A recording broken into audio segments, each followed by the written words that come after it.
Education act 1980 है, उसका जो अमेंडमेंट हुआ है उससे रिलेटेड सवाल थे, और जो भी आईबीसी कोड 2016 है उससे रिलेटेड भी सवाल थे। जैसे कि आपने बताया आपका ऑप्शनल सोशियोलॉजी है, सोशियोलॉजी से रिलेटेड या फिर सोसाइटी समाज से रिलेटेड क्या क्या सवाल? सोसाइटी के लिए आप कैसी पॉलिसी बनाएंगे और आप सोशियोलॉजी का फील्ड पे कैसे इस्तेमाल करेंगे, ये कुछ सवाल थे जो ऑप्शनल से रिलेटेड। ऐसा देखा गया है कि जो कैंडिडेट सर्विस में होते हैं उनको थोड़ा सा मतलब इंटरव्यू प्रेशराइज करने की कोशिश करते हैं या फिर सर्विस से रिलेटेड अलग अलग सवाल पूछते हैं। ऐसा कोई सवाल आप में भी था? नहीं, प्रेशराइज तो नहीं, हाँ, पर सर्विस से रिलेटेड काफ़ी सवाल थे। ओके। और ऐसे कोई सवाल जिसमें आपको सॉरी बोलना पड़ा या फिर आपको आंसर नहीं पता था, उसको आपने कैसे टैकल किया? जो सवाल नहीं आते थे आई डोंट नो बोल दिया था साहब। Okay sir. अभी बात करें अगर स्ट्रेटेजी की, तो प्रीलिम्स के लिए आपका क्या अप्रोच था? और प्रीलिम्स आजकल देखा जा रहा है कि बहुत टफ होते जा रहा है, उसमें सी सेट का जो है वो भी लेवल जो है उसका हाई होते जा रहा है, तो सी सेट के लिए क्या अप्रोच था? सी सेट के लिए मैं इंजीनियरिंग बैकग्राउंड से हूँ, तो ऐसा जितनी तो दिक्कत नहीं है, और मैंने एसएससी सीजीएल के लिए तैयारी भी की है, तो उसकी तैयारी सफाइस कर जाती है, और बाकी मॉक्स ही मतलब एक। लेकिन सर कोई अगर ह्यूमैनिटी बैकग्राउंड्स के जो एक्सपीरियंस है वो कैसे करे, जिन्होंने मैथ अच्छे से पढ़ा नहीं, जिनका मैथ वीक है?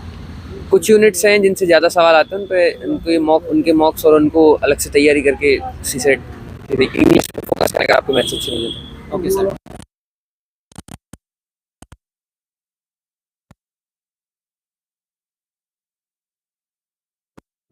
वैल्यूएबल आंसर लिखने के लिए क्या क्या पॉइंट को ध्यान रखना चाहिए? आपका आंसर जो वो पूछा जा रहा है उसके आसपास हो, कोई कमेटी रिकमेंडेशन इंट्रोडक्शन ठीक ठाक हो, थोड़ा बहुत जो भी डाटा आपको याद हो अगर आप उसको डाल सकें तो आंसर ठीक है, मतलब जितना टाइम कंसेशन है उसमें यही हो पाता है। Okay sir. अपने खासकर इंटरव्यू कैसे तैयारी किया था? मेंस के बाद जो टाइम मिला था उस टाइम को कैसे यूटिलाइज किया, और कितने मॉक इंटरव्यू आपने दिए थे इसके लिए?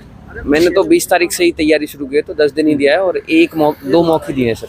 अच्छा। आपको क्या लगता है कि 1 से 1.5 महीने का टाइम पर्सनैलिटी डेवलपमेंट के लिए या इंटरव्यू के लिए इनफ है, या फिर पहले से ही हो जाती है?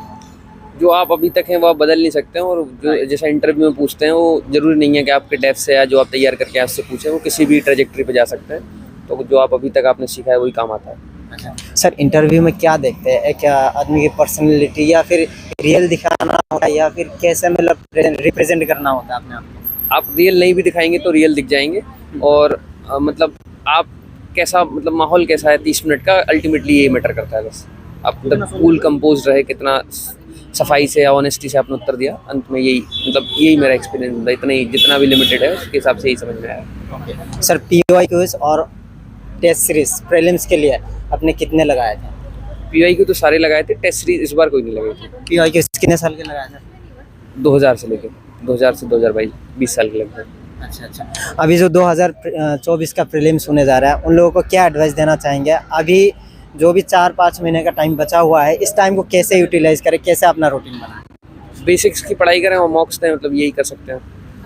अभी से मॉक्स लगाना स्टार्ट करना जी। ओके। लास्ट मैसेज क्या रहेगा, मतलब जो भी न्यू एक्सपीरियंस है, जो 12 के बाद प्रिपरेशन स्टार्ट करना चाहते हैं? 12th के बाद तो मत ही कीजिए, अपनी डिग्री ढंग से कीजिए, और होना होगा तो हो जाएगा, वरना ज़्यादा इसमें टाइम करने की वो नहीं है, बहुत अनसर्टेन एग्जाम है। कुछ टाइम फ्रेम लेके आइए, 1-2 साल में होता है तो ठीक है, वरना कुछ और देखिए, यहाँ ज़्यादा समय बर्बाद करना इसका मतलब नहीं है।